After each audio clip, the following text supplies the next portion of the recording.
Ladies and gentlemen, welcome to the Davis Fieldhouse for the NCCAA Division II National Tournament. Today's consolation game features the number 8 seeded Maranatha Baptist University SaberCats and the number 3 seeded Johnson University Royals. At this time, we'd ask that you please stand for a word of prayer, and following prayer, we'll have our starting lineups. Let's pray. Heavenly Father, we thank you for the good tournament that you've given us over the last few days. Thank you for the great competition that you've allowed. I just thank you for the safety that you provided, as well as we've been relatively injury-free, and I just thank you for that protection. I pray for these two teams as they compete today. Lord, help them to have a great game to finish out their seasons here today. And I just pray that you keep them safe and give the officials wisdom as they call the game. And even in a game of basketball, Lord, we pray that you would receive honor, glory, and praise. In Jesus' name, amen. All right, let's meet the starters for today's game. First for the SaberCats of Maranatha Baptist University. A senior guard, number 3, Jonathan Book. A senior guard, number 15, David Lerma. A senior forward, number 22, Rob Sonnenberg. A sophomore forward, number 23, Stephen Wilkerson. And a senior forward, number 35, Matt Gill. The SaberCats are coached by Keith Salschutter. And now for the Royals of Johnson University. A freshman guard, number 4, Gavin Grubb. A senior guard, number 11, Dwayne Felder. A sophomore forward, number 23, Kobe Jones. A senior guard, number 33, Taylor Gilpin. And a senior forward, number 44, Kenton Gullion. The Royals are coached by Brandon Perry.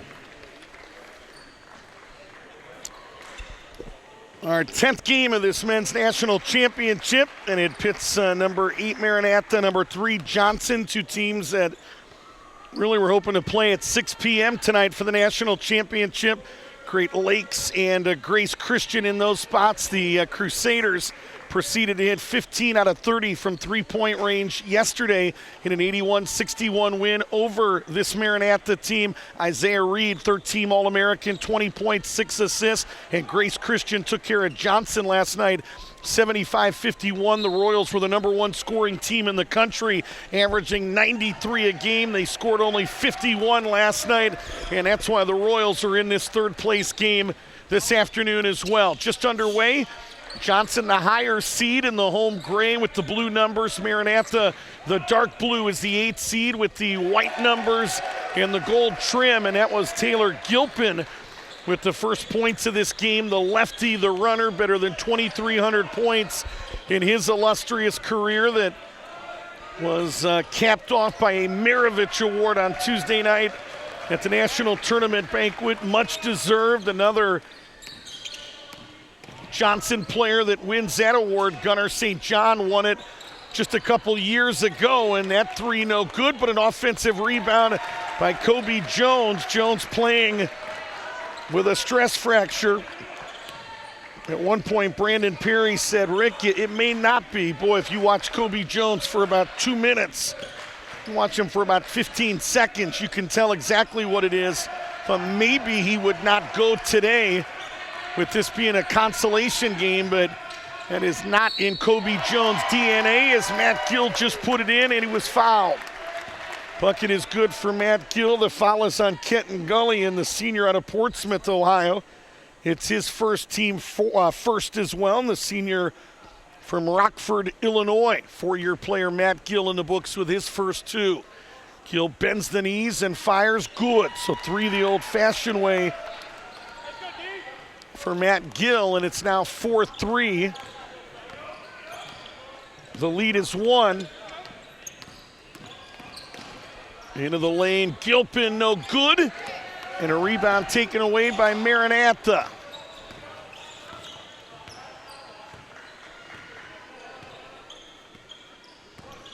Two teams that met last year in the national quarterfinals.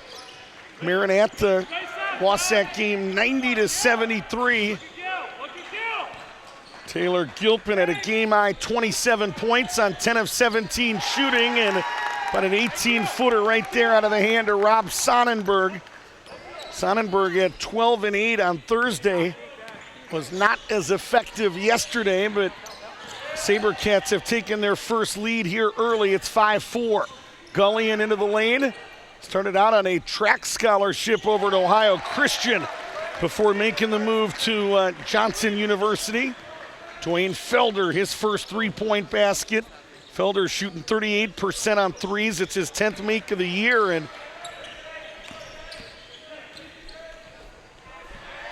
underneath, laid up and in by Matt Gill.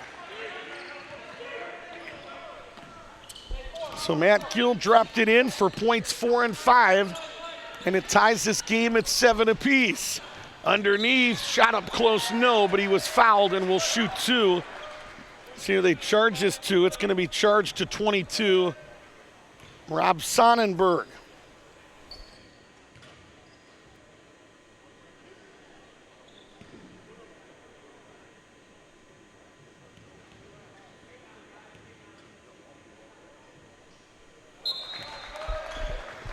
First one for Kobe Jones is up and in. Kobe Jones from Hampton, Tennessee. Same hometown as the new Johnson president. It's also same hometown as Cody McLean, his best friend, and it's the reason he came over to Johnson, left the University of the Cumberlands where he was a football player. And it's now 9-7. The Royals by 2. 17-15 to play. It's our 10th game of the day. We're allowed a blunder here or there. Wilkerson into the lane, went to the left and used the right. Nicely done. Steve Wilkerson has given them a little bit more offense when he was inserted into the lineup. R.J. Medina unable to play the second semester due to academic issues as Steven Estacio puts one in.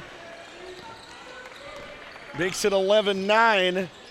That's one thing Keith Salscheider said. He said, we're a better team offensively. Medina was kind of a defensive lockdown defender, but Wilkerson makes them a little bit harder to defend, can go inside and out. 3.5 minutes in. Lerma off a screen, dropped it off underneath to Gill. Tried to use his shoulders to fight off Estacio, but it was the other defender down there that contested that shot. McLean's three no good. Estacio had his hands on it, but the ball goes out of bounds, and it'll go back to Maranatha. Mark Desson, your referee, threw the basketball up, 3 years as an official. Joshua Chandler, who worked yesterday, your U1, 3 years. And Chandler Durham, in his first year as a college basketball official, is your U2. Sonnenberg, quick catch and shoot, and hits. Well, it's always good for Maranatha when Rob Sonnenberg's hitting shots on the perimeter, but especially valuable if Steven Estacio is going to have to guard him. It's going to take the big 6'11 guy even further away from the rim. Into the lane, went to a left hand, nicely done, Jake Blaylock. Blaylock, a junior from Seymour, Tennessee, great shooter, third-year player. Wears that number 5 that Kenny White wore so well for Johnson University. Left side, John Book, the All-American, no, and it hit the apparatus after the miss, and it'll go back to the team in gray. Substitutions coming in. Kobe Jones sits down. Taylor Gilpin sits down. Into the game for the first time, Orion Mashburn. Also in is, trying to find the other gentleman, maybe Cody McLean is checked back in. Estacio near that free throw line extended. Back out to Jake Blaylock. Now finding Mashburn. Picks up his dribble. Back out to Grubb, who has played very, very well. I love his style. Very aggressive. As an undersized guard, 5'11", dropped it off underneath Estacio, took the power dribble, and just got it out of his hands to beat the shot clock violation. His best game was on Thursday in that win against Trinity when he went for 9 points, 12 rebounds, and 4 blocks, 15-12. Maranatha by 3, and they're going to call steps on Rob Sonnenberg.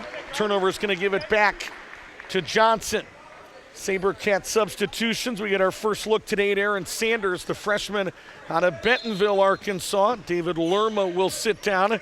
Also in is Zeke Stewart, the 6'2 sophomore from Whitewater, Wisconsin, and an older sister that played volleyball for Regina Delosier. Big Ty Bruno coming in as well. Gave them good minutes yesterday off the bench. Right side, McLean's 3 no good. Fighting for an offensive rebound and not getting boxed out was Blaylock, but unable to hit one up close, and there's a foul out near the center line on the junior Jake Blaylock. It'll be his first, team second. Maranatha will bring it in on the side. Bruno able to check in at the stoppage. Ty Bruno, the freshman from the state of Louisiana, most improved player on this team from the start of the year to the end of the year, according to their head coach Keith Salsheider's in his 7th year, sports management program coordinator at Maranatha. Played some overseas basketball, did Salsheider for 7 years, and that one's going to go out of bounds off Sonnenberg again. Played in Australia, New Zealand, Europe, the D-League, and the CBA. Wife Colleen of 7 years, and we say congratulations to the Salsheiders on the birth of Allie Irene, their first child, on the 2nd of January. Missed a couple games, including that Great Lakes game that they lost in January. And then lost again yesterday, and that shot up close, no good. And hit hard, hit high was C.J. Jones. Sonnenberg got him. And the foul on Rob Sonnenberg now is his second. Hit a high hit yesterday on a play, and one thing I was thinking about, these men in stripes here don't have the ability like the officials with so much TV. We're doing TV here, but if somebody said, can we go to a monitor? We don't even have a monitor down here. I think we did last year, was trying to think about that, but we got to make hard decisions on whether it's a flagrant 1, flagrant 2, common foul, and don't have the luxury of going back and reviewing it on the monitor, which can make that even more challenging. Ryan Mashburn made both of them. Mashburn with his first 2. And it's now 17-12. It's a 5-point advantage for the Royals. Sanders out to Book, 12 on the shot clock. Book gonna try to work against Grubb. Scooped it up with the left hand, no. And a defensive rebound for Mashburn and Johnson. Royals trying to build on a 5-point advantage. Into the lane, thrown up onto the rim, nicely done. It was Dwayne Felder who looks extra active today. Second-year student, first-year player, and Keith Salsheider wants a full timeout as the Royals right now in the midst of a 7-0 run. It was a game tied at 12, and it's now 19-12. Timeout Maranatha. Told you a little bit about Keith Salsheider. In his 7th year, 89 wins, 101 losses. He wins at a clip of 47%, assisted by Jeff Borkart. 10th season, Joel Borkart 3rd season, John Teasdale in his 2nd year. Both Borkarts, Jeff and Joel, are 1,000-point scorers, and their daughter, Pam Borkart, was a setter in a 6'2 offense at Maranatha. A good one, too. Was it, I think it was Thompson, Emily Thompson. It was the other setter in that 6'2 offense. Pam Borkart, now Pam Borkart Fiocchi. How about that, Pam Borkart? Regina Delosier. I can remember that in my head. Fiocchi. And I say that name about 3 times a year in the month of November. But I want to say hello to Regina Delosier, Tori Delosier, Kent Delosier. About the only friends I have up in Watertown, Wisconsin. But met Drew yesterday, Regina, here with wife, couple kids, had an Oklahoma University hat on one of those little kids, tried to change it into some Ohio State scarlet and gray, but thought that young fellow was going to hit me with a combo when I even suggested it. Head coach Brandon Perry for Johnson, 39 years old. Last year's National Coach of the Year, 62 wins, 68 losses. He's a Milligan grad, 2005 Milligan grad, worked in ministry for many years, and wife Jamie is an OBGYN doctor at the University of Tennessee Medical. Right side 3, no good, tip up and in. Boy, nicely done. He has been active today, talking about Orion Mashburn, the freshman from Maryville, Tennessee, that Brandon Peary said is emerging, but did not get a lot of minutes in the first 2 games of this championship. 21-12, biggest lead of the game right now at 9.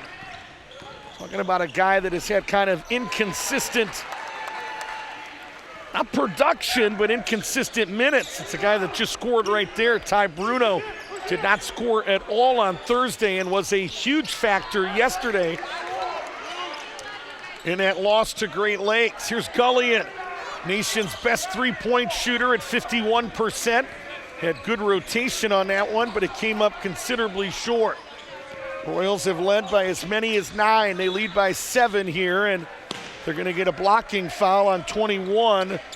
Orion Mashburn, it's his first, team third. Finishing the Brandon Perry resume. That was a full-time senior minister at Thorngrove Christian Church in Knoxville. Wife Jamie is a doctor at UT Medical Center, and they have a son, Judah, also a daughter, Delaney. So both of these coaches have had children in the last calendar year. Delaney born May 30th of last year. Took over for Kevin Hall was the name that took over for. 4 years at the helm was Kevin Hall from 2011 to 2015. Bruno with 3, no good. Kevin Hall coaching where now? Boy, oh boy, I try to keep up. Maybe down at Johnson University, Florida. Have to look that up. Should have asked it Brandon Perry. I have heard that name. Kevin Hall, another one of those good guys. Right side 3 is right there. Out of the hand of Ethan Loveday, and now the lead to double digits for the first time. It's 10. 24-14. You're watching the 2019 National Christian College Athletic Association Men's National Basketball Championship. It's the Division II level, as Bruno hit hard as he went to the lane and kind of punched the floor as he was in some obvious pain. They're going to charge his foul to number 20, Taylor Cresswell. His first, team fourth, and I think we've got our official media timeout. Timeout on the floor, 11:13 to play. Bruno will get to the line and he'll shoot 2 coming out of this timeout. Johnson right now in the midst of a 13-2 run. Again, I want to tell you, they did meet last year. These two teams have not met in 2018-19, but they met in round 1 last year when number 4 Johnson beat number 5 Maranatha 90-73. As we said, Gilpin at a game-high 27, including 4 of 8 from way downtown. Kobe Jones 16 and 4 on 6 of 11 shooting. Maranatha second-team All-American Micah Shepard led the SaberCats with 16 and 7. Scored all 16 of those points in the second half. Maranatha without point guard John Book, who was a junior that season at an ankle injury in the North Regional Final that sidelined him for the entire championship. And we thought it may be a huge storyline, and boy, was it. Johnson had 18 points off of 15 Maranatha turnovers, and really that was a big, big difference in that basketball game. So 90-73 in that first meeting of the year last year, or first time last year in the national tournament. Maranatha would go on to knock off Kentucky on Friday and then lose to Dallas Christian by 8 on Saturday. So they went 1-2 in last year's championship and finished 6th. So they are guaranteed their best finish in a long, long time. Back since 2003 was the last time they were even in this championship. School up in Watertown, Wisconsin. Used to be called the Crusaders. Changed their name to SaberCats about 5 years ago. 10 sports, 52nd year. Founded by Dr. and Mrs. Cedarholm, 33 majors. Most popular: business, education, nursing, pre-law, politics. Ty Bruno split a pair of free throws. Makes it 24-15, brings it back down to single digits. Kobe Jones' 3 is no good. And so a rebound to Maranatha. The SaberCats a chance to get a little bit closer as we go under 11 minutes to play first half. Rick Cooper, the NCCAA Sports Network. Boy, delighted you've decided to join us. Basketball back to Johnson. One final nugget on Maranatha, and I'll say this as just a passionate fan of this level. I've not seen Clayton Morrison and their women in a long time. I think the last time I saw their women, it was ugly. They were the defending national champs. They came up to Ohio Christian in the fall semester. They did not have Lacey Peterson was finishing up volleyball, and Ohio Christian just annihilated them, beat them by 25, 30 points. I walked out of that gym and said, boy, that was a national championship. I mean, it was ugly. They got Lacey Peterson back. She ended up having a triple-double in the national tournament, and that triple-double included blocks, had 10 or 11, 12 blocks, and was a difference maker, and Clayton Morrison did it again. They went back-to-back. Have not seen the Lady SaberCats since that appearance. So many times now I get sent with the men when this championship is sent different directions, and I'll tell you what, was really impressed this weekend by not necessarily all, I mean, they're obviously good basketball players. You're playing at a national tournament, as they're going to call a block here on Ethan Loveday, and it'll be his first, but just blown away by how they play. As a guy that played at this level, has announced at this level, been an athletic director at this level, not all teams are created equally, and I just love watching girls like Carly Johnson, Kelsey Johnson, and others get on the floor. Last night was not a good night for Maranatha basketball. Did not play particularly well, and those girls at the end, down double digits, were still fighting and diving on the floor with a minute left, and they're competitors, and I watch them go through the line after losing a heartbreaker. I love the passion, the emotion of girls that care, but I love also the passion of young ladies that lose with class. And you folks up in Watertown, Wisconsin should be very, very proud. 29-19 as Gilpin makes it a 10-point game after he triples from straight away. And as a fan, somebody who loves this level, it's refreshing to see. Same thing happened this year. Regina Delozier going to knock me out the next time she sees me, but national championship this year did not go well. Went well all the way up until the championship match when Maranatha was beaten in straight sets by Vicky Denny and Bob Jones. And again, just absolute class the way they handled defeat. I'm trying to teach that to my boys, and it's a great life lesson.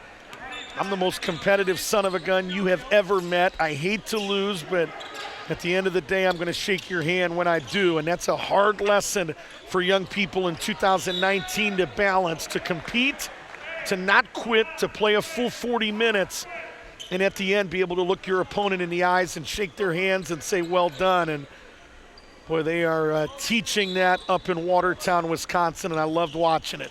8:46 to play. Sermon over. Kobe Jones into the lane. Little turnaround is up and in. Kobe Jones with 7.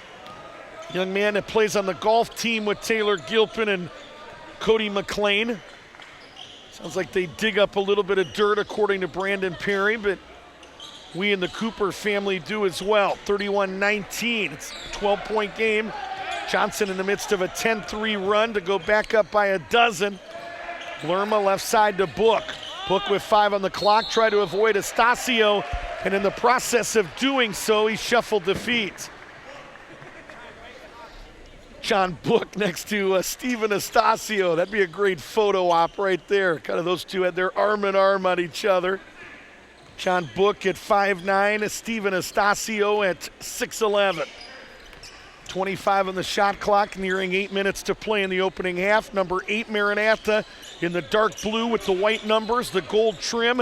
Johnson, the 3 seed out of Knoxville, Tennessee. Mid-East region champs for the first time since 2006. And in the gray, and they're going to get something illegal, and that something was Kobe Jones. We told you about the class of Maranatha. Kobe Jones had a night to forget last night. 3 of 17 from the field. A couple of my boys were out there hanging out. We stayed in this building working on charts till 2 a.m. last night. And I tell you, Kobe Jones came out, spent a couple minutes with my boys, and after a tough night, didn't have to do that. Could have went right to the bus and showed a tremendous amount of class as well. Jumper no good. Coming up short there was Aaron Sanders. This is Cody McLean, second year with Johnson, playing his final game though. Played a couple years elsewhere before calling the Royals home. Underneath Estacio, tried to spin and shuffled his feet. And that's a turnover that's going to give it back to Maranatha.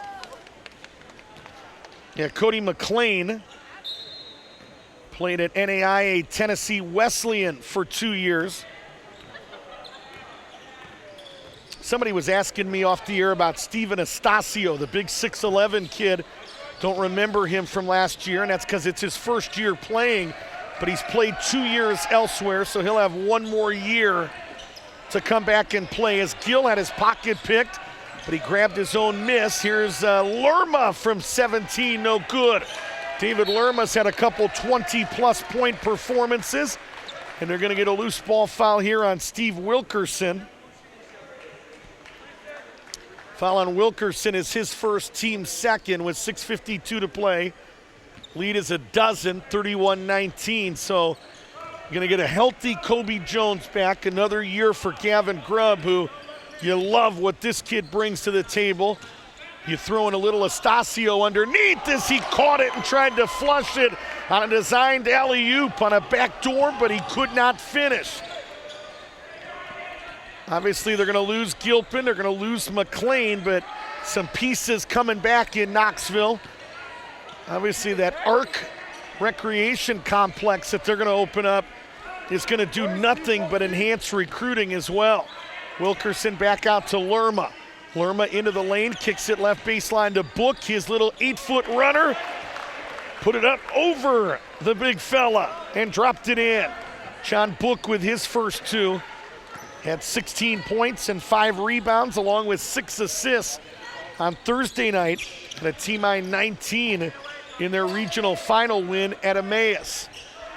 5:50 to play. Lead is 10, 31-21. Wilkerson with a steal here. Wilkerson turning the defender left and right. Dropped it off to Book, who finger rolled it up and in.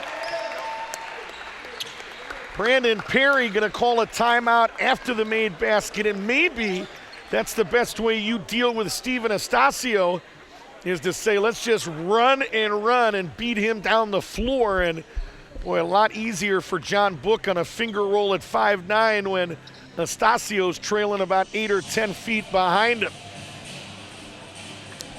This is your National Christian College Athletic Association Division II third place game. After this, all we've got left are national championships. 3 o'clock Eastern time. Number 1 Arlington Baptist going to try for 5 in a row, led by the 3-time National Player of the Year. That's what I found out. Somebody was asking me that as well, and I wrote that down. Let me confirm that. 3-time, 2017 to 19. Talking about Zaida Gonzalez. She did not shoot the ball well yesterday. Had 18 points, 6 rebounds, 3 steals in their 62-50 win over number 4 Maranatha. But took 26 shots, 7 of 26 from the field, and 4 of 19 from way downtown. I didn't take 19 threes in my career. Zaida Gonzalez took 19 threes last night. 5:40 to play, 31-23. So that's what you've got upcoming at 3 o'clock. And then the nightcap is a rematch of a Mid-East Region semifinal from just 15 days ago. Oh, I beg to take that back. Let me take off what I just said. That's a rematch of 2 meetings during the regular season, as Grace Christian and Great Lakes will square off.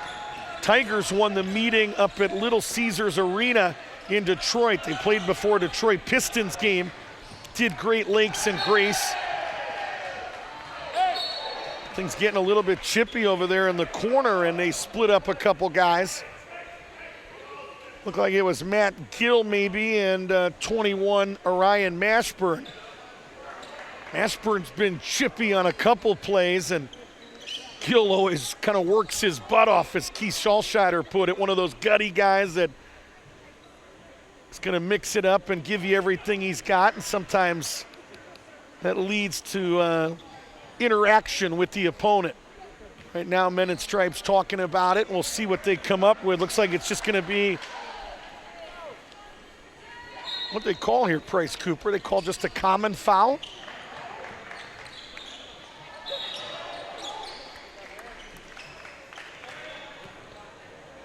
He had Matt Gill up on the board, 35.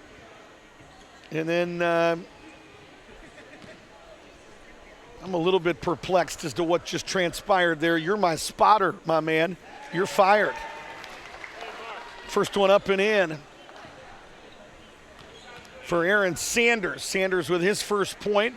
Bends the knees. That one went in and out. Wilkerson, an offensive rebound. Wilkerson to Lerma, who got the step but did not finish with the left hand. Offensive rebound, Matt Gill, who dropped it in. So we'll check the personal fouls. Maybe it was just an out-of-bounds play, was all it was.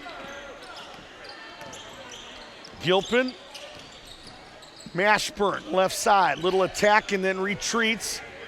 Trying to drop it off underneath. Finally gets to Cresswell.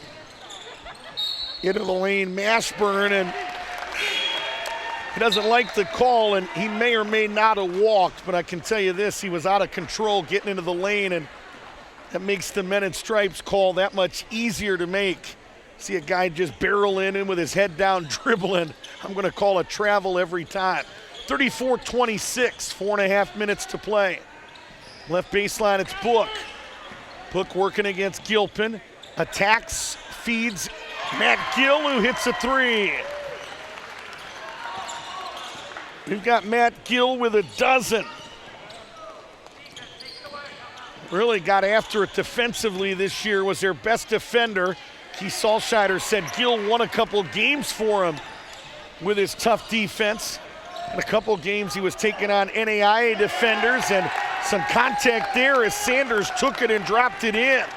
Boy, that should have been an and one opportunity. Clearly was a block on Johnson as well as Gilpin into the lane. No, but he was fouled and will shoot two. They're going to charge the foul here to John Book. It's his first, team fourth. Yeah, Keith Salscheider and I spent a couple minutes. We were looking up some of the guys that Matt Gill has had to defend this year.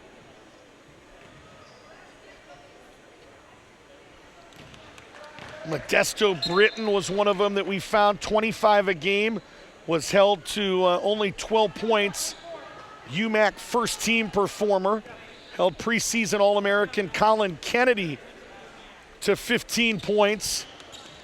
Kennedy had scored 34 points in a game just a couple months earlier, so it's a guy, Gill, that takes a lot of pride in his defense, and when you don't have to help on guys like those because you've got a defensive option, it does translate into victories. So when you got to start doing things to compensate for mismatches, that you get yourself in big trouble and it leads to problems. Taylor Gilpin made 2 free throws at the other end. And a third foul here, I believe on Jake Blaylock is going to be the call. Johnson has committed 8 as a team. The lead is down to 4, 36-32. After the first free throw by Aaron Sanders. Sanders to the line, rim, caromed up high and then dropped in. So give Aaron Sanders 5, and Maranatha has responded with a little run of their own, 14-5. What was once a 12-point deficit here is down to 3 as we hit 3.5 minutes to play in the opening half. Gilpin hoists a 3 and hits. That's 10 for Taylor Gilpin. Was not recruited at Johnson. Brandon Perry confesses he just showed up. And it was one of those big breaks this program has gotten, and they're going to get an illegal screen here on John Book, who looked pretty set but did something on that opposite side that our Men in Stripes were right on top of. And but our officiating in this championship, except for a couple, I saw a couple officials on the women's side that were a little bit shaky. You Maranatha fans back in Watertown, Wisconsin, sure back there and in here we're not happy. in that semifinal game yesterday as they drop it off to Kobe Jones, who got outstanding position. The way I teach young people, you allow position like that, you are D-O-N-E done. Underneath, Gill slipped and fell. Ball on the floor, 4 players on the floor. And I think they're going to get a foul here on Kobe Jones, who kind of got tied up with one of the SaberCats. It's kind of a weird play. Gill kind of fell down on his own accord. They'll bring some towels out and clean that up for Kobe Jones. It's his second. Here with 2:44 to play. It's the 9th on the Royals. So Aaron Sanders going to go right back to the line. He has had a busy first half at the charity stripe. And how about Steven Estacio at 6'11", getting down on his knees and wiping up the floor. Ready to shoot the 1-and-1 is Aaron Sanders. He's only a 51% free throw shooter. Maranatha 69% as a team. They average right at 20 attempts a game. Gilpin looking to push. Right side into the lane was Grubb, setting up Felder, who has been extra aggressive in this one. Estacio, an offensive rebound, and they're going to say he shuffled the feet when he put it on the floor. Not much resistance or argument from Brandon Perry. Turnover is going to give the basketball back to Maranatha, trailing by 8. So to finish that thought, I think there's been some folks that would say on the women's side they've had some issues. I think the men's officiating in this championship and really overall, men and women, top to bottom, the last 2 years, I give these crews an A. And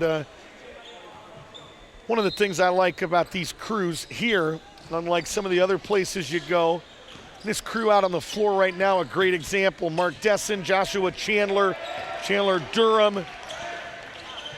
They're approachable, got a good spirit about them. They're not looking to come in here and feed their ego, hit tees, show who's in charge. They're 3 guys that love the game of basketball, love students, want to stay involved in it in some capacity. And I'm out there before. I just want to go out and get their names. And 5 minutes later, really getting to spend some time with these guys and just good dudes. So, and there's just not all officials, just like not all coaches, not all basketball players are created equal. Some have had bad days in the office and they come in, bad days at home with their spouse or their kids and want to come home and take it out on somebody, and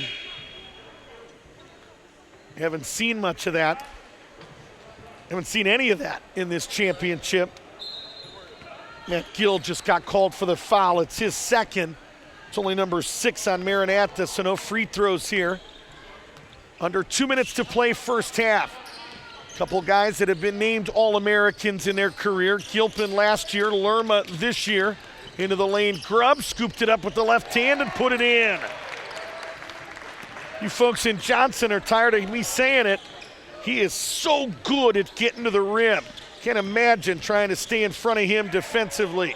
Johnson a 7-0 run to open up a 10-point advantage. Lerma with a step through, did everything right, but account for Steven Estacio, who came over and helped and blocked it.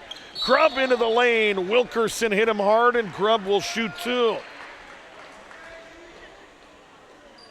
I think maybe they're going to talk about this one. At least they were looking at each other. Going to be just a common foul. Wilkerson hit him hard. He hit him high. I can tell Gavin Grubb trying to check and make sure he still had a nose and 2 ears. Really hit him up high and hit him hard, did Wilkerson, who picked up his second foul. Again, probably a beneficiary of the fact there is no video to go back to see exactly how hard he hit him, but saw a couple of our men in stripes at least look at each other, Chandler Durham and Joshua Chandler, and both kind of gave the nod that, yeah, we're just going to stay with a common foul on that one. 44-33, Gavin Grubb, 83% on the year. That one hangs on the rim and drops in. So give Gavin Grubb 4 and the lead back up to 12.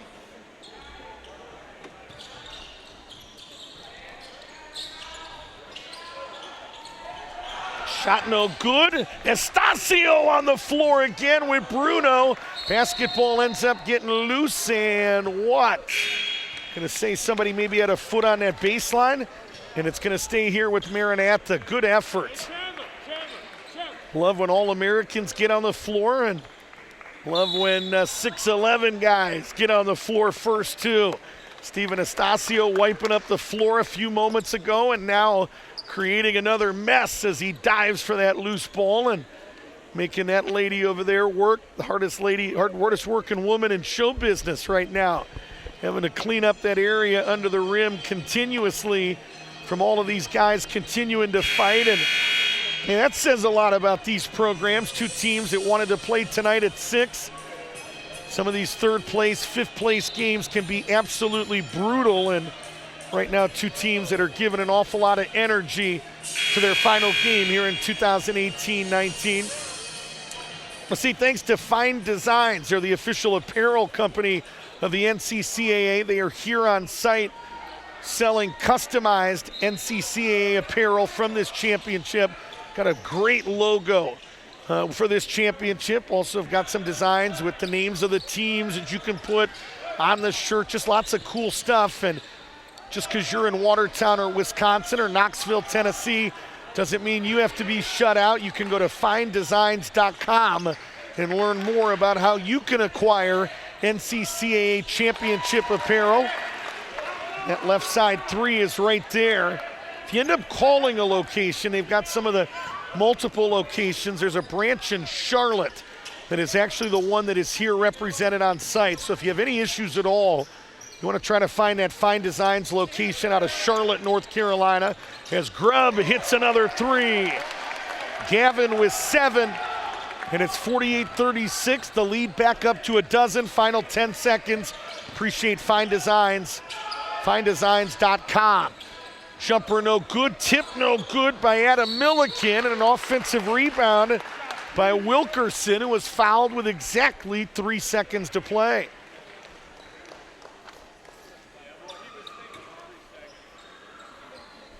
Wilkerson going to get 2 free throws here.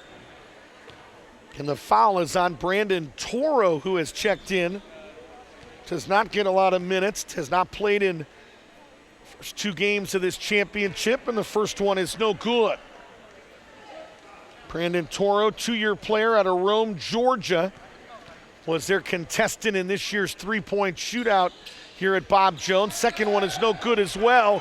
Estacio had it, had his pocket picked, and that would have counted. Adam Milliken took it away, a great theft, and Milliken had a turnaround from about 15 feet that would have counted had it dropped in.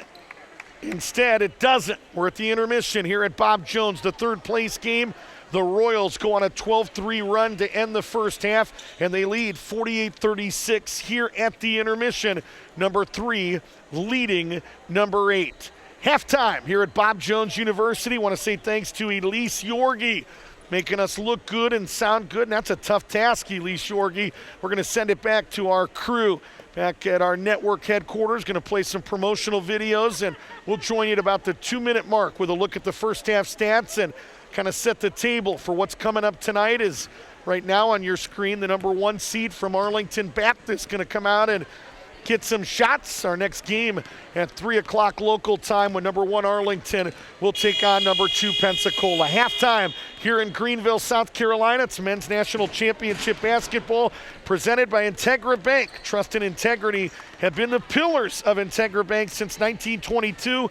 Check them out for all your banking needs at IntegraBank.com. We'll take a break. First half numbers at the 2-minute mark of the first half. You're watching the 2019 National Championships here on the NCCAA Sports Network.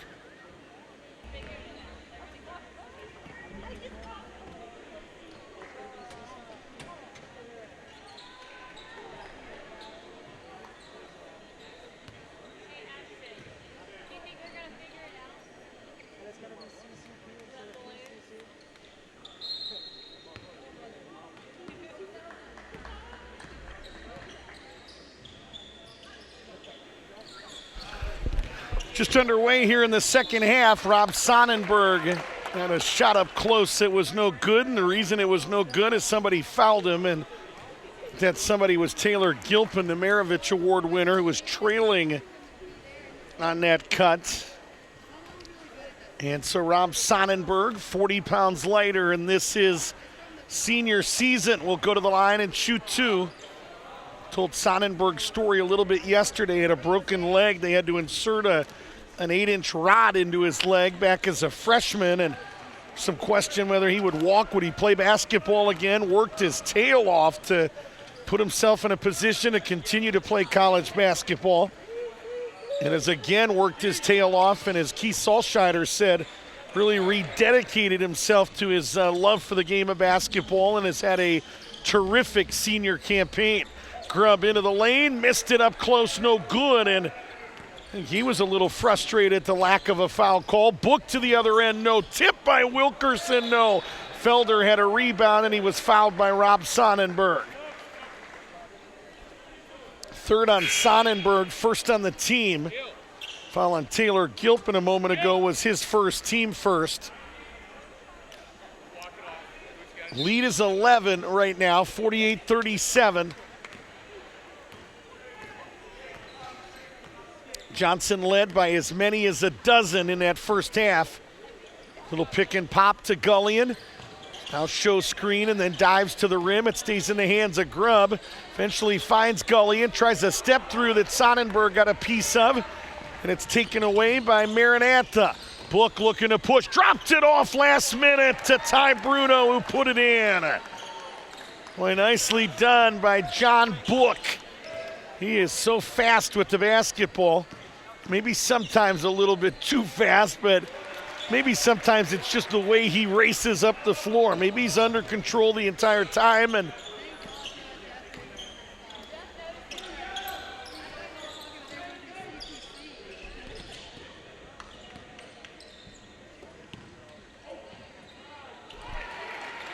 Bruno put it up and in. Gilpin has 14, by the way. He scored for Johnson. Ty Bruno with 9. Bruno's really had a good day 2, day 3 of this championship. Hard to believe he did not score on day 1. Did not have much of a role in that win over Randall University, as Kenton Gullion just struck from that right corner. Kenton Gullion with his second three-point field goal. He has 6. 2-year starter for the Royals. Slid down to the 5 when they decided to start bringing Estacio off the bench, trying to keep him out of early game foul trouble. Three-pointer no good. Gilpin hustling and still saved it, but he did the unthinkable, and he bats his chest and says, my bad. He saved it under the opposing team's basket. So Ty Bruno the basket, the assist to Gilpin. Top of the key, Kobe Jones answered. And I think same thing. Ty Bruno looked over and looked at head coach Keith Saltscheider and kind of said, my bad. Got to get a high hand on Kobe Jones out on that three-point line. And Bruno again making his presence known. This young man, a true freshman. Really a good finisher according to Keith Saltscheider. You see that there out of Louisiana Christian Academy. We told you yesterday, wants to be a policeman. As Felder shot up close is no good, but somebody got him on the arm. And that somebody is Steve Wilkerson. And I think Keith Saltscheider just said good foul, maybe going to force him to go to the free throw line and hit 2. Dwayne Felder, the senior out of Knoxville, Tennessee, most improved player on this team, according to Brandon Perry. 9th and 10th free throws of this game for Johnson. They're a perfect 9 of 9 right now. Felder working on a 6-point night. He and Gavin Grubb inserted into the starting lineup just a couple weeks ago when Brandon Perry wanted to go with a smaller lineup and wanted to bring, as we said, Estacio off the bench. What he said about Estacio was inevitably he gets a foul in the first 60 to 90 seconds of the game, and he ends up playing uphill in foul trouble the rest of the night. And Ty Bruno going to get called for a loose ball foul on a pretty good box out there by Jake Blaylock. Foul on Bruno is his second, team second. And you know at this level they pick on the 6'11 guys, so you know there's going to be 1 or 2 that he really doesn't foul anybody, that they're just going to call it because of his size, and so they said, let's bring him off the bench. And Astacio, they tried an alley-oop again, and he missed again. So he's 0 for 2 on those lobs around the rim, and there's a steal there by Cody McLean. Beautiful pass in transition to Gilpin, who was hit hard by Sonnenberg, and he'll go to the line and get 2. And believe this is going to be number 4 on Rob Sonnenberg, and it is. So Sonnenberg picks up 1 here at the 16:26 mark in a 58-45 game, and you would think that somebody's going to pop off this Maranatha bench before this second free throw, and right on cue, it's going to be Matt Gill. Taylor Gilpin now working on a 15-point night. Sonnenberg will sit down with 5 points and 4 fouls. Matt Gill back in with 12 points and 2 fouls. The lefty Gilpin bends the knees and hits. Gilpin, not one of those guys you want to send to the free throw line. Very good at the stripe. 87% this year, 88% last year.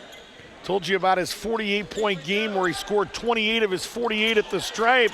And there's a 3 there by Matt Gill, who dropped it in off the glass. 15 for Gill. Gilpin gonna step back and fire a 3 at the front of the rim, no good. Long rebound run down by the athletic Cody McLean, who fires and hits. Cody McLean, another one of their legitimate weapons out on the perimeter. 38% on 3s, 66 made 3s on this team by Cody McLean. That's second only to Taylor Gilpin, who came in with 70. 3 at the top of the key by Lerma is no good. He has been quiet today. After a 20 and a 27-point performance, he is yet to score today. Gilpin, no, but Astacio a rebound. 3 left side, no good. Another rebound by Gilpin off the Blaylock miss. Gilpin into the lane, feeding Blaylock. Little pick, pop, and hit. Boy, nicely done. Jake Blaylock. Gilpin attacked to the middle, and Blaylock had the presence of mind to kind of fill that spot and pop on that left baseline. 15 minutes to play. The lead now has ballooned to 18 underneath. No, but Wilkerson got a second opportunity, and Gilpin got him on the arm. Foul on Gilpin will send Stephen Wilkerson to the line to shoot 2.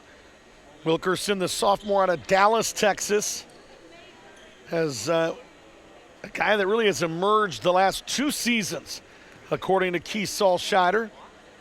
Reliable driver and a good 3-point shooter. He said he's upbeat, he's positive, he's active. He's also the team jokester on this team. Averages 11.9 points, 4.1 rebounds. 51% from the field is second best on this team. 38% on 3s, 37 makes his best on this team. And he's a 68% free throw shooter that hits 2 there. So Steve Wilkerson with 4. Ty Bruno back into the game with 13. Bruno, their leading scorer, with 13. I take that back. Matt Gill with 15. Bruno with 13.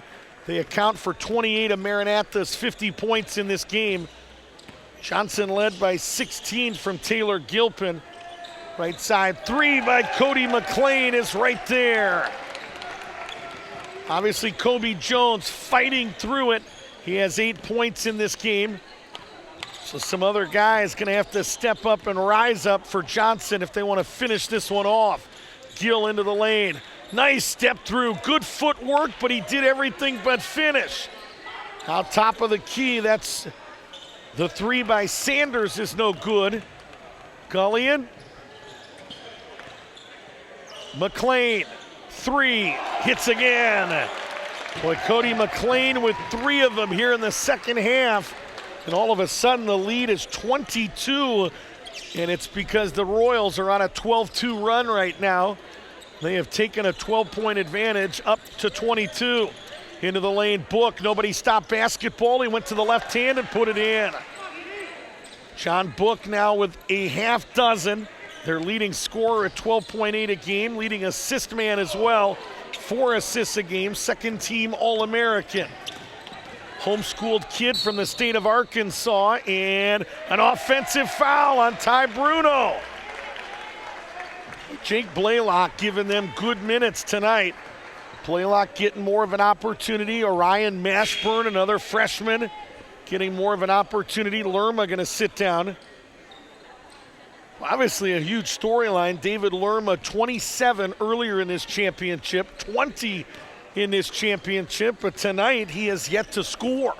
72-52, they're going to need something from the senior from Lodi, California, 2-year player at Maranatha. Nursing major.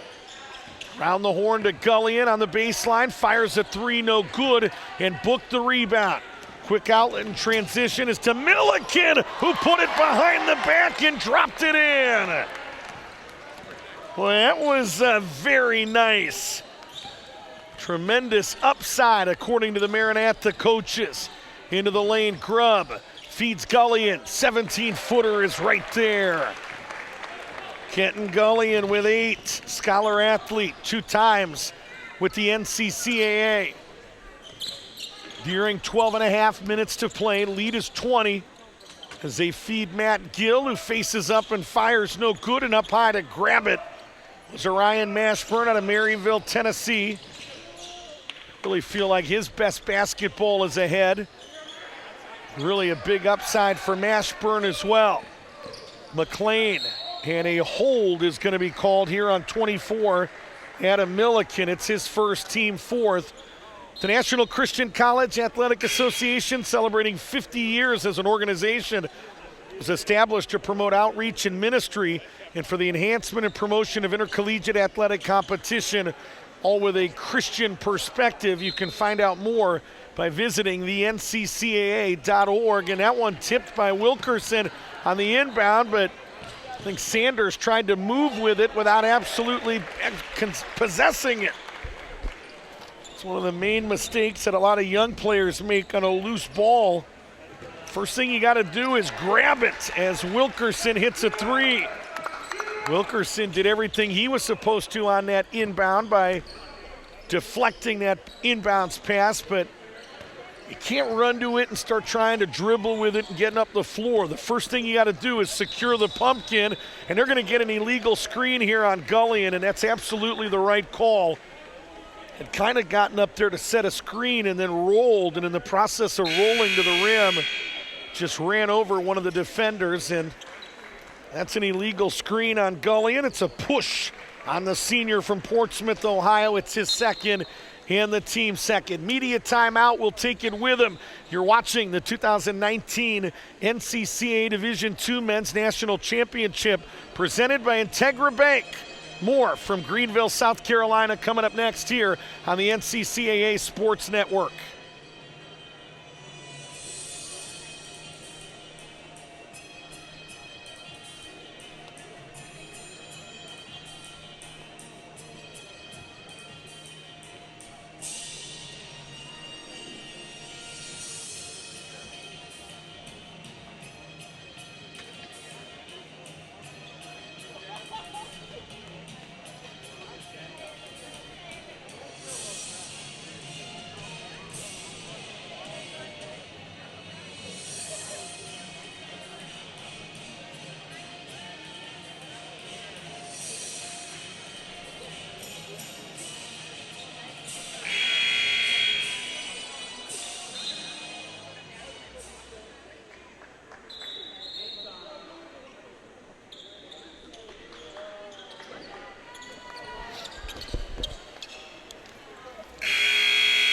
Matt Gill with 15 points, 9 rebounds, 6 of 13 from the field. SaberCats getting 13 from Ty Bruno, 6 of 6 from the field, 13 points and 3 rebounds. Royals have 3 in double digits. Gilpin with 16 points, 5 rebounds, 3 assists, 5 of 9 from the floor, and 2 of 4 from way downtown. 11 from Kobe Jones, 10 from Kenton Gullion. 76-57, lead is 19, and a touch there. Out on that wing by Ethan Loveday. It'll stay here with Maranatha. 12 on the shot clock, 11:24 to play. Sitting down for the Royals is Nathan Anderson, the sophomore from St. Augustine, Florida. Back in is Kobe Jones. As we said, Jones, one of those guys in double digits. Shot clock down to single digits here. Top of the key. That's Stewart down to 1. Gill's not going to get it off. It's a 30-second shot clock violation.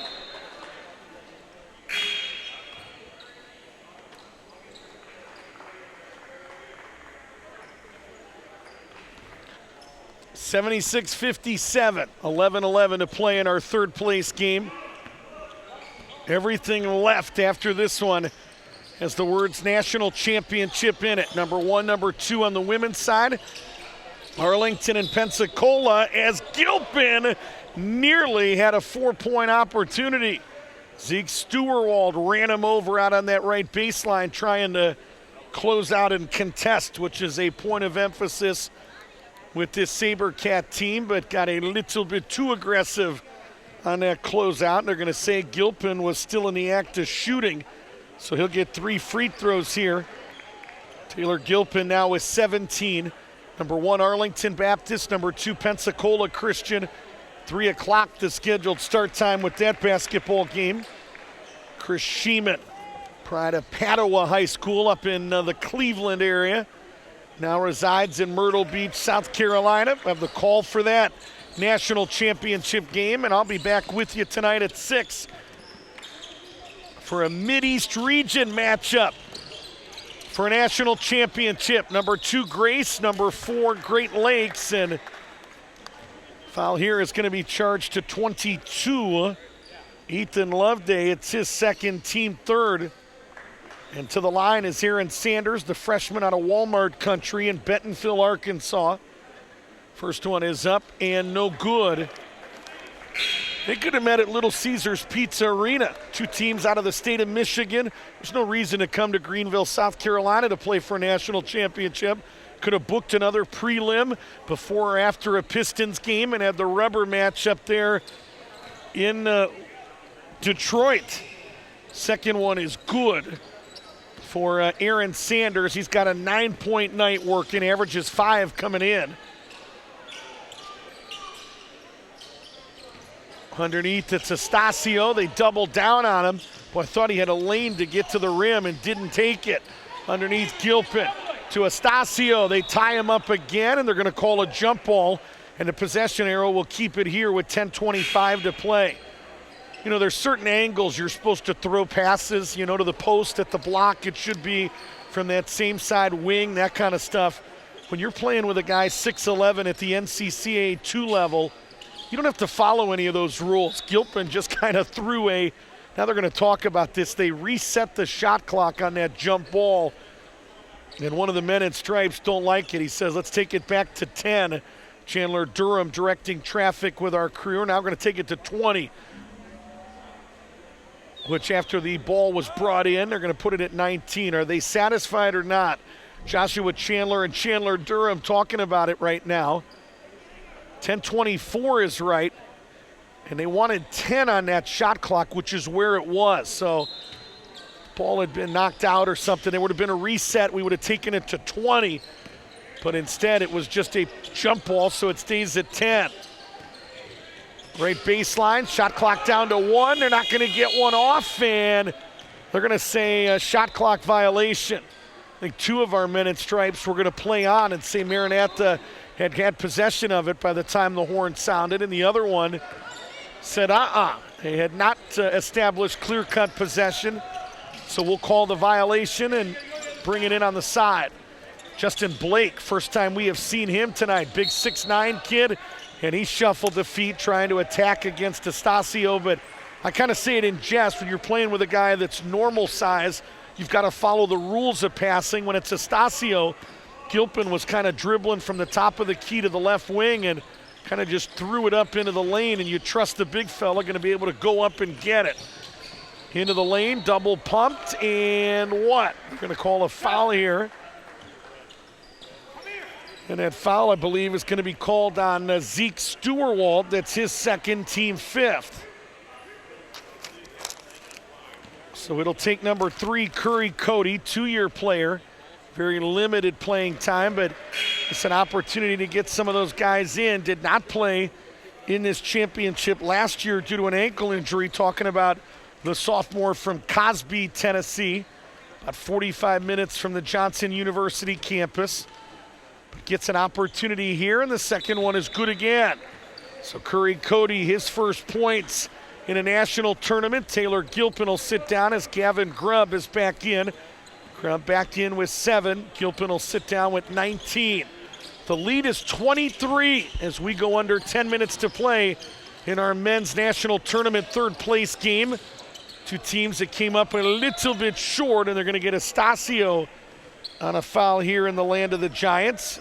And it's the first on Steven Estacio. David Lerma and John Book, their backcourt to the table. They'll come in after this first free throw out of the hand of Zeke Stewart. And two teams that really wanted to be playing here in about 4 hours. First one up and in. Zeke Stewart, his first point of the day. Kind of a third point guard on this team. First time Book comes out, they slide Lerma over to that point guard spot, but a little bit later in the game on most days, Zeke Stewart gets some opportunity to handle the pumpkin as well. Great Lakes knocked off this Maranatha team 81-61 yesterday when the Crusaders hit 15 of 33s. And Grace Christian knocked off Johnson 75-51 last night when they held the Royals to only 22% shooting. I'll tell you the one thing we said on the air last night, and Royals fans may say amen to it. If Great Lakes shoot 15 of 30 or tonight, it doesn't matter who, or Maranatha fans, I should say, would say amen to it. It doesn't matter who that team is. No matter how well Grace plays, if Great Lakes goes 15 for 30, the banner's going to Lansing. Not much they could do. Left side three by Lerma is no good, but a fresh possession for the SaberCats. Into the lane, Book, and Blake fouled and will go to the line and get 2. Estacio thought he played pretty good defense. Thought Blake took a lot of time to raise up on that one, and I thought maybe would have been better served to use that rim as a line of defense and go to a right-handed reverse, but what do I know? I've never played basketball. 83-60. One more coming up for Justin Blake. That may be a little bit of a fib, but I want to use that rim to my advantage when there's a guy 6'11" around it. If I can go to that right-handed reverse and kind of shield him away, I'm going to do that every single time. And Justin Blake unable to connect on either free throw, so the lead stays at 23. Josh LaCroix has checked in, the freshman out of Knoxville, Tennessee, true freshman, first-year player, listed at 5'8". Brandon Perry says there's no way that's true. Probably more like 5'5", and they're going to get a blocking foul here on Blaylock, who's picked up his 4th. So 23-point game, 8.5 minutes left. You look out on the floor right now, and a lot of fresh faces for the Royals. You've got Gavin Grubb out there that's played big minutes. Felder, that is a starter for this team, but doesn't log big minutes necessarily. Out there with Taylor Cresswell, out there with Josh LaCroix, and out there with Jake Blaylock. Gill, Lerma, Sonnenberg, out there with John Book, and also who has just checked in, 21, C.J. Jones, the Maranatha grad student. Second free throw no good. Blaylock to the other end, playing with 4 fouls. Attacks to the rim, came up empty, and a rebound to Matt Gill for Maranatha.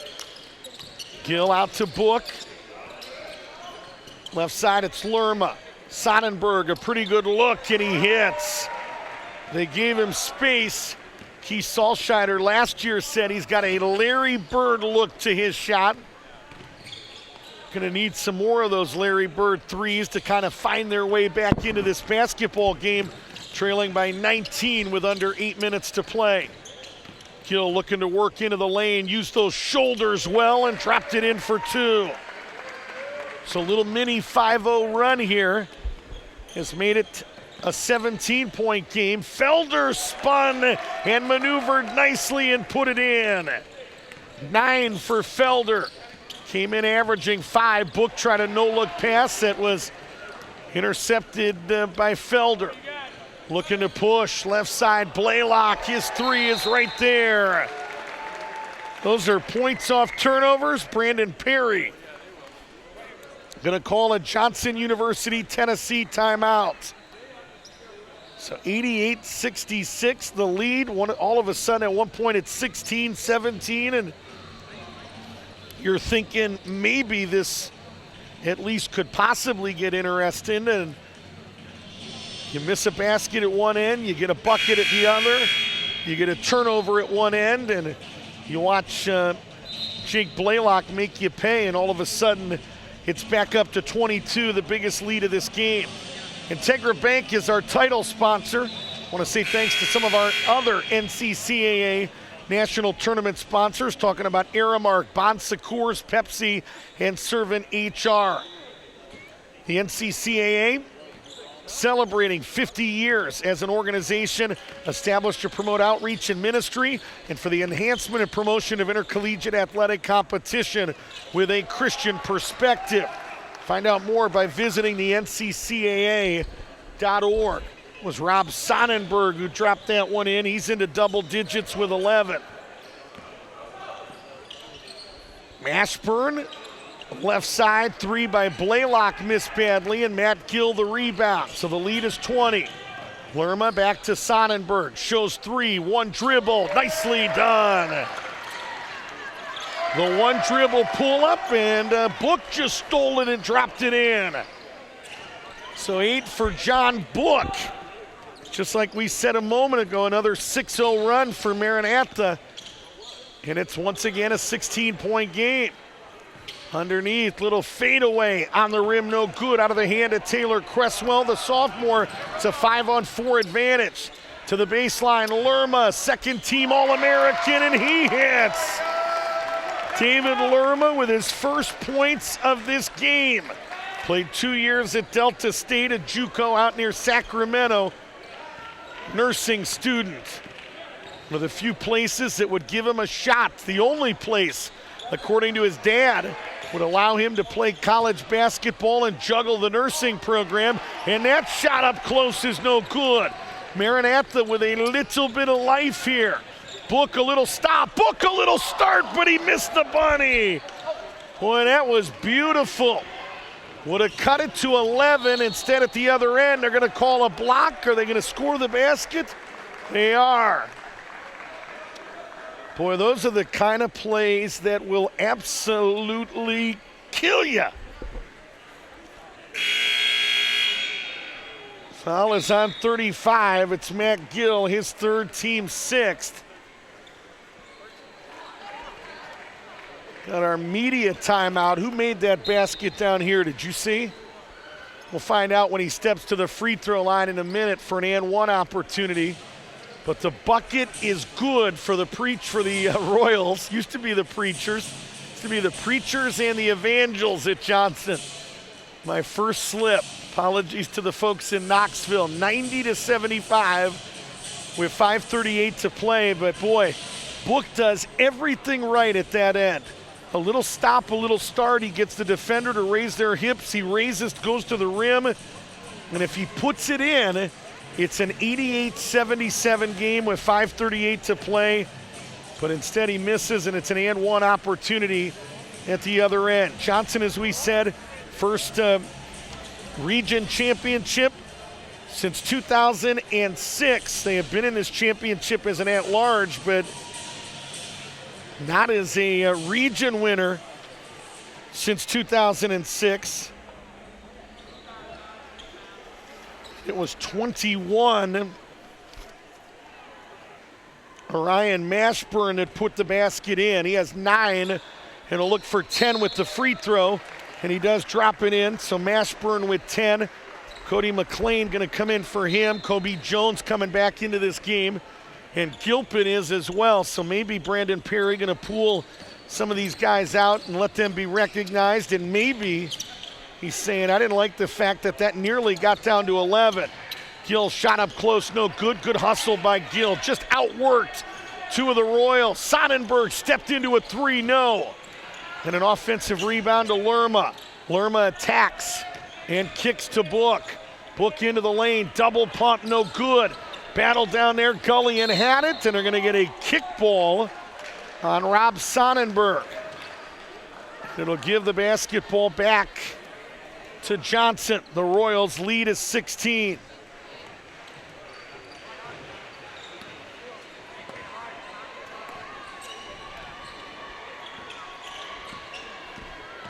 So 16-point game, 5 minutes to play. Taylor Gilpin with it, hands it off to Cody McLean. McLean behind the back, feeding Felder in rhythm. His 3 on the rim, no good. Nobody boxed out Gullion, and he got an offensive rebound. They skip it back to Felder. Underneath, Kobe Jones had a hand on it. Here's McLean for 3, no good. Another offensive rebound. Boy, I tell you what they are giving up in terms of offensive rebounds. There was none of it on Thursday. One of our comments during that broadcast is how they boxed out every single time. But maybe you have a little bit more focus in a winner's bracket game against a team that has won 3 national championships in a row, because they are not boxing out with that kind of focus right now. 16-point game, nearing 4 minutes to play. They hand it off to Kobe Jones. Gullion on that right baseline, goes back to Jones. Dropped it off underneath Gilpin with the right hand, no, but he'll shoot 2. So Taylor Gilpin will go to the line and shoot the 19th and 20th free throws of this game, and they charge the foul to John Book. It's his 3rd. Told you the Royals in this tournament as a region winner for the first time since 2006. And if you watched last night's broadcast, we told you we did that game back in 2006 when they took on Kentucky Christian. Second one by Gilpin is good. He had 20. They led by 19 with 12 and a half minutes left. Justin Hayes was a man playing with boys for the Royals. Kentucky got hot, cut it to a 1-possession game. Matt Hackenberg, who had a 59-point game, 2,000-point scorer at Kentucky, had a 3-pointer at the buzzer that would have tied it at 102, but it missed. And that's how Johnson University got out of Dodge with a Mideast Region Championship. It's one of the greatest games that I have had the privilege of calling in 27 years covering the NCCAA National Championships. It's a 4th foul on Matt Gill, and Taylor Gilpin 3 the old-fashioned way.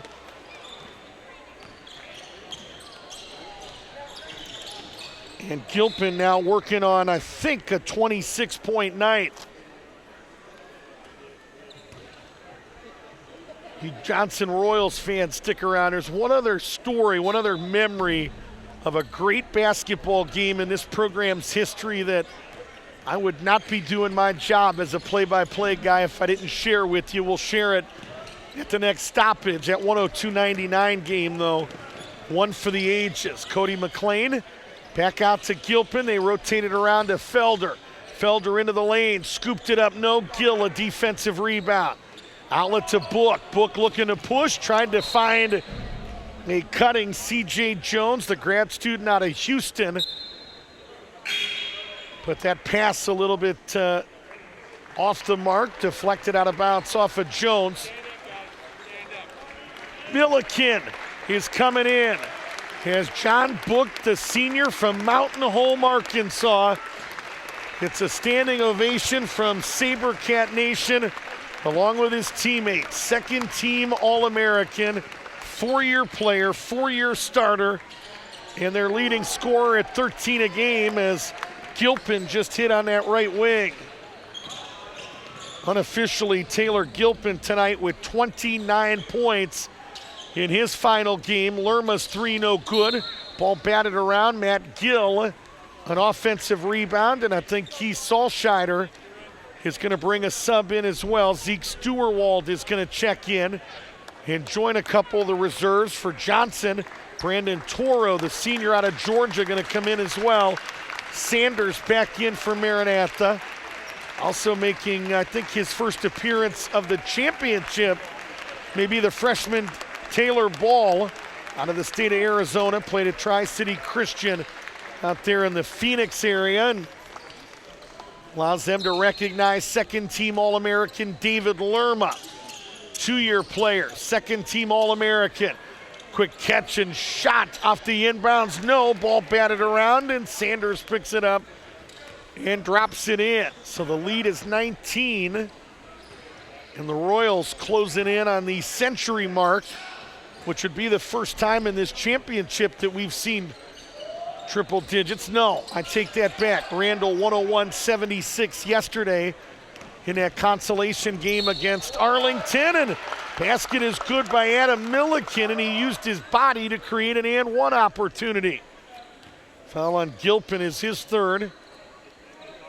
So many players want to avoid contact out there in transition.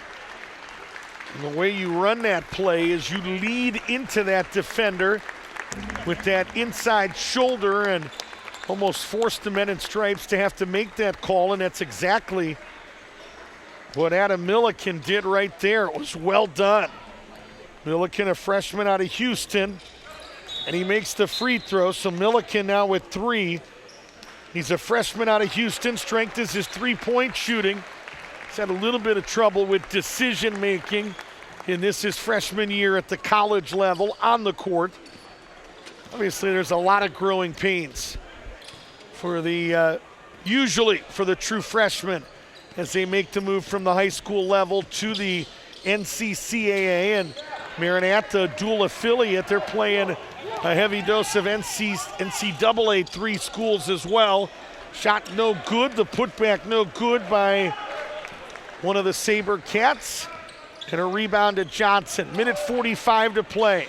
Royals are going to finish up at 17-17. Maranatha's going to finish at 16-11, and this is an opportunity. This is the time when guys start chucking it everywhere, and they're going to get a reach in here on Mashburn. It's his second, team fifth, and this may be the curtain call for Taylor Gilpin as they commit a foul on purpose. Curry Cody is coming in, and they are going to bring out Kenton Gullion. Gullion, a four-year player, one of those guys that when you look at this team, kind of gets lost in the shuffle how valuable he is. Senior out of Portsmouth, Ohio, 10 points, 6 rebounds, and the nation's best three-point shooter in terms of three-point percentage at 51%. So Gilpin still in there for right now as Toro's three is no good, but a couple more subs for the Johnson coming to the table. And they're going to get a reach-in foul here on the Royals, and I believe it's going to be on Brandon Toro, and it is. Both of these teams over the 10-foul limit. And I think after this first free throw, Adam Milliken is, from Milliken, I think that Gilpin is coming out of this game. First one is up and in. Milliken now with 4. Substitution, Brandon Toro going to come out of this game. 2-year player, youth ministry major, scholar athlete. Second free throw for Milliken is good. Adam Milliken with 5, and Brandon Perry wanted a substitution here, and he'll get it right now as they're going to send a substitution in. Ethan Loveday going to come in for Taylor Gilpin. What a treat it has been to watch that young man play.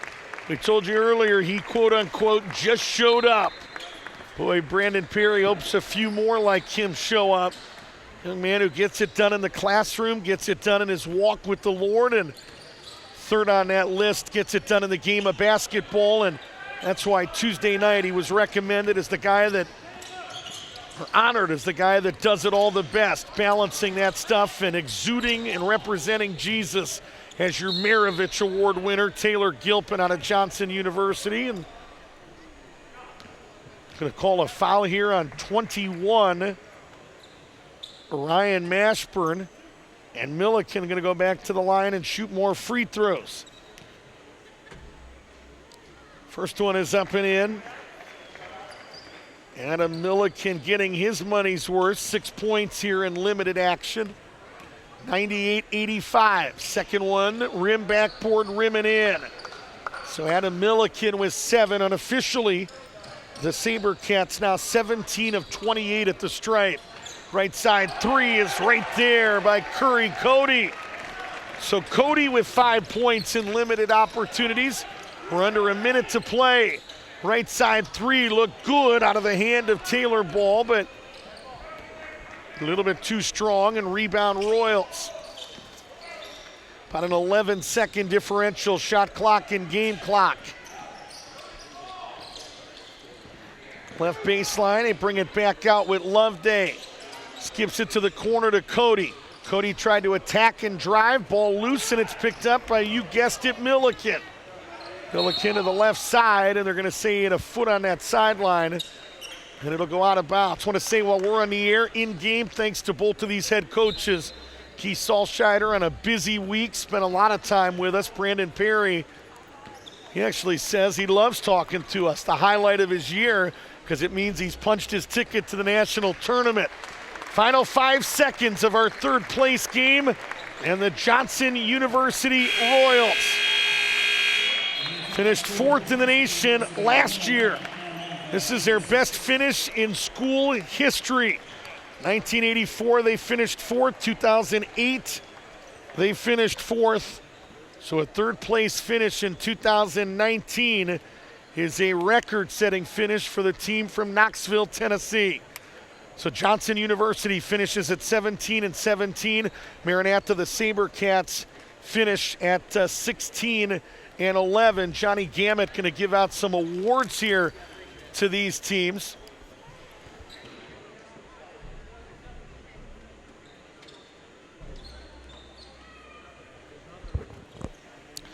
While we tabulate some of those statistics, we'll turn it over to public address announcer Johnny Gamet as he'll announce what they're going to do. Some of these teams got to get on the road. Some bad weather in the area.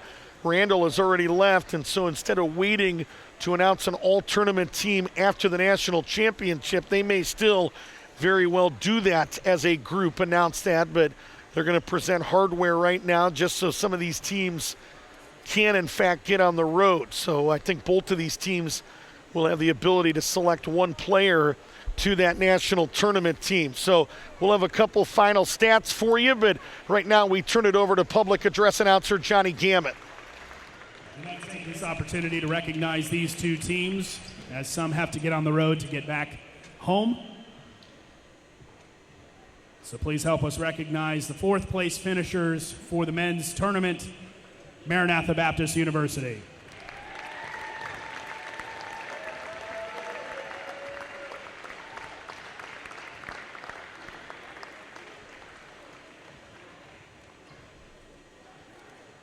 And your 3rd place finishers for the men's D2 national tournament, Johnson University.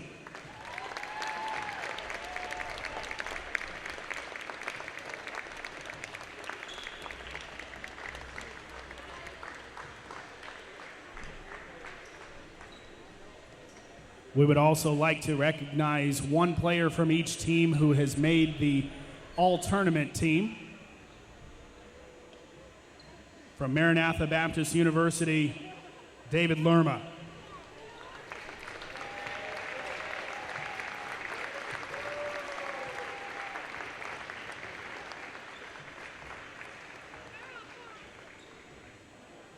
And from Johnson University, Gavin Grubb.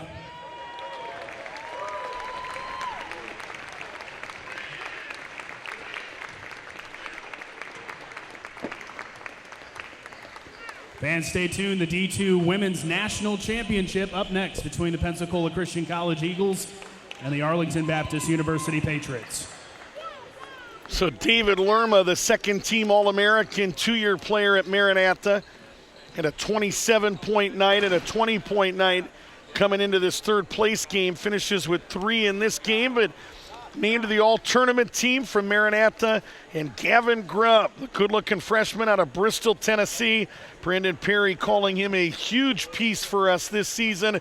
Gavin Grubb had 22 in his first national tournament appearance on Thursday night, had 9 points, 3 rebounds yesterday, and had 7 tonight. And boy, he has the full arsenal.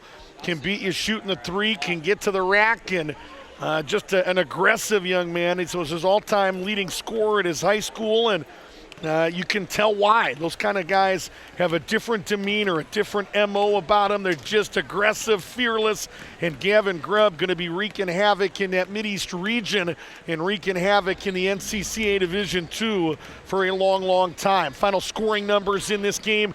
The SaberCats put 4 in double digits. They get 17 from Matt Gill, 15 from Sonnenberg, 13 from Ty Bruno, who really had a good Day 2 and Day 3 in this championship. He could have been that all-tournament selection. Aaron Sanders had 11, 7 tonight from Wilkerson, 7 from Milliken. They got 8 from the second-team All-American John Book. David Lerma had 3. Zeke Stewart-Wald had 2. Maranatha 17 of 28 from the stripe for 61%. For Johnson, they were led tonight by Taylor Gilpin, who had 29 points, 11 from Kobe Jones, battling that stress fracture, 10 from Gullion. They put 3 in double digits, 9 tonight from McLean, 9 from Dwayne Felder. It was clearly the most aggressive and active that Dwayne Felder has been in this championship. 8 for Jake Blaylock, 7 for the all-tournament team selection, Gavin Grubb. They get 5 from Curry Cody and 4 from Steven Astacio. And the Royals, according to the official statistics, 20 of 21 at the charity stripe in this game for 95%. They averaged 93 a game. They were held to 51 yesterday. They explode for 101 tonight as they knock off Maranatha 101-86. Congratulations to the SaberCats, who finished 4th. It's their best tournament finish probably since that 1990 national championship. They had not been here prior to last year since 2003. Last year for the SaberCats did not go well. What they finished, as we said, last year, lost on day 1, won on day 2, lost on day 3, so they finished 6th in the nation in 2018. So the best finish for Maranatha in a long, long time. We say congratulations to Keith Salscheider, the Royals, their best finish. They finished 3rd in the nation here in 2019. So we're going to step aside 20 minutes until they start the national championship. It'll be number 1 Arlington Baptist, looking for 4 in a row. They'll take on number 2 Pensacola. Boy, Pensacola, the Eagles, a well-oiled machine last night in their national semifinal win, 83-49 over Randall. Arlington to this national championship with a 62-50 win over Maranatha. Zaida Gonzalez had a big day, 18 points and 6 rebounds in that one. Next time you'll hear my voice, it'll be at 5:50 as we count you down with a little pregame show for the national championship for the men. It'll be number 2 Grace Christian out of Grand Rapids, Michigan, taking on number 4 Great Lakes out of Lansing. 2 programs that know each other well. 2 teams from the state of Michigan going to play for the national championship that Randall University has had the past 3 seasons. That one should be fun. Chris Sheeman going to have a treat bringing the women's national championship to you as well. Want to say thanks to the folks that statted the game. Talking about a couple of my boys, Ricky Cooper and Price Cooper, and we say thanks to the executive producer of this 3rd place game, Miss Elise Yergi. We'll step aside. Again, men's national championship basketball presented exclusively by Integra Bank. Hope you enjoyed it. Final score again, Johnson University a winner. They put 3 digits on the scoreboard. They beat Maranatha 101-86. Thanks for watching.